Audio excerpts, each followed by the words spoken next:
Hello guys, tayo magluluto ng dinner for tonight video.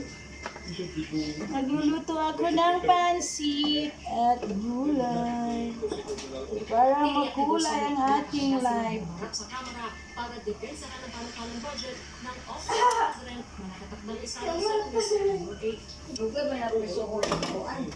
Risuha, madam.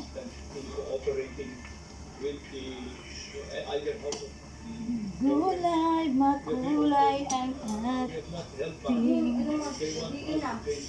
ang bosin ng gulay. Ito ay pansit. Not the target of the Congress. Pero ang marinig sa na ngayong buwan mabubuo ang komisyon na mag-iimbestiga at hahabot Tayo ay magluluto. sa flood control projects. Ang pansit ay aking nang lulunurin para siya ay malulutuin. Komisyon. So, Mayor Magalong, inulungin yung justice to any job that to give to him.